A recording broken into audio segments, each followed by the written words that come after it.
Salamat kay Senador Joel Villanueva. O yun. Paano ngayon sasabihin ni Joel Villanueva na hindi siya lumalakad ng mga pundo sa mga proyekto? Ayan ang linaw na ng ebidensya.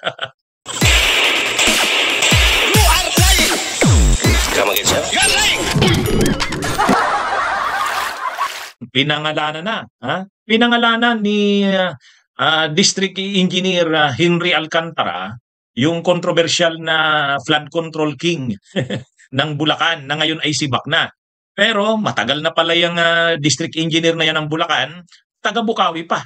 At yung sinasabi ni Joel Villanueva na hindi siya lumalakad, naglalabi ng proyekto, hindi siya nagpupundo, ayun, sinabi mismo ni district engineer, ang lumalakad ng pundo nila ay itong si Joel Villanueva. Huli ka ngayon, Joel Villanueva. O yan, mga kabunyog, mga kababayan. Hindi pa nga napapangalanan si Joel Villanueva, tudo hugas kamay na, tudo tanggol na. Anong ibig sabihin niyan? Ay di guilty. Dahil halatang guilty, agad-agad naglinis ng pangalan. Sabi ni Joel Villanueva, tinanong si Secretary Manuel Bunuan, Secretary, kuba'y naglabi sa inyo sa DPWH ng pundo? Kuba'y nakialam sa mga proyekto ninyo? Sabi siyempre ni Secretary Manuel Bunuan, hindi po, Senator. Siyempre, alam nga namang naka-live yun, o naka-live stream yun. Sasabihin ni Secretary Bunuan na naglalabi si Joel Villanueva. Tapos sabi ni Joel Villanueva, sa loob ng 3 taon, ginahasa ng mga flood control projects na mga palpak ang aming probinsya. Ngayon niya lang nakita na nalpak yung mga flood control projects. Ang tagal-tagal na niyan. Ang tagal-tagal na niyan. Kaya lang yun pala, may isang event. Actually, maraming events yan. Kaya lang ito yung talagang binanggit ni district engineer. Yung controversial na district engineer na sinibak na si Henry Alcantara, na talagang matindi, nagpapatalo sa kasino ng milyon-milyon. Ayun, sinibak na dahil sa mga ghost projects, palpak na proyekto. Ay sa isang event, panoorin niyo ito mamaya. So, sa isang event, sinabi mismo niya, ang mayor pa noon ng Bukawi, si Johnny Villanueva, kapatid ni Senador ni Joel. Tinanong niya, sabi ni District Engineer Alcantara, gusto raw ni na may mga proyekto nga. Ay ang sabi ni Alcantara, ni District Engineer, saan tayo kukuha, Mayor? Mayura. Ay sabi nung Johnny, yung dating mayor. Ito na yata yung namatay na mayor. Huwag ka mag-alala, bahala na ang diko ko dyan. Ay ang diko, yung kuya, ibig sabihin si Joel Villanueva. At pinanggit talaga ni District Engineer na salamat kay Senador Joel Villanueva. Yun. Paano ngayon sasabihin ni Joel Villanueva na hindi siya lumalakad ng mga pundo sa mga proyekto? Ayan, ang linaw na ng ebidensya. Ang linaw na ng ebidensya, di ba? Mga kabunyog, mga kababayan. Talagang itong si Villanueva, pastor na pastor, founder ng Jesus is Lord yung kanyang ama.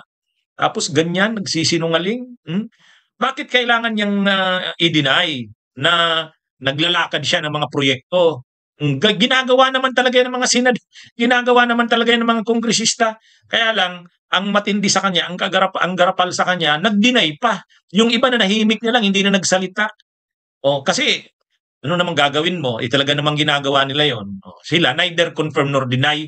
Ito, deny. Super deny. Super deny ng mga ay obvious naman, ang dami niyang pictures nag-i-inaugurate ng proyekto. At yun na nga, doon sa video, sinabi mismo ni District Engineer, salamat, ang tumutulong sa kanila na magkapundo, yung mga proyekto doon, ay si Joel Villanueva, si Senador Joel Villanueva, at yung pamilya ng Villanueva, ay siyempre yung ama niya, congressman ng Sibak Party List, si Eddie Villanueva. Kaya, sinungaling yung sinasabi ni Joel Villanueva na hindi sila nakikialam sa pagpupundo sa mga proyekto. Ay, sos. Hindi lang po bilang district engineer ang accomplishment po na ito. Bilang isang taga-Bukawi po, ito ay napakalaking bagay sa akin po personally. Lalo po nung ito po yung bago simulan. It was requested by the late Mayor Johnny, whom all the Bukawes love so much. Sabi niya, Ali, kawawa naman ang mga taga-Bukawi pag nagpapagoda. Yung tubo ng water water ang nakikita. So sabi niya, baka pwede isama na natin ito papagawa. Sabi ko ba, may problema. No additional funds. Lagi po sinasabi ni Mayor Johnny, bahala na di ko dyan. So, pag po kinakausap ko Sen, ano ba, magkano pa po lang natin dyan? Kasi talaga po kinukulit siya. Anyway, eto na po tayo ngayon. Isang matatag na proyekto na inilaan ng ating buting senador at ang kanyang pamilya. So, yun lang muna po ang masasabi ko. Natutuwa po ako sa lahat ng mga taga-Bukawi. Ngayon po, bagamat may mga abala, hingi po ako ng paunawa dahil po medyo natagalan tayo dahil po sa pag-relocate ng mga utilities, ng mga poste po ng Meralco. Medyo matagal po ang proseso nila. Anyway po, salamat din ako sa contractor Top Dance ng Japcon sa actually, talaga pong hinabol po natin ito bago mag-Christmas. At yun din po ang request ng ating senador para po madahanan at maibsan yung pagtitis po ng ating mga kababayan.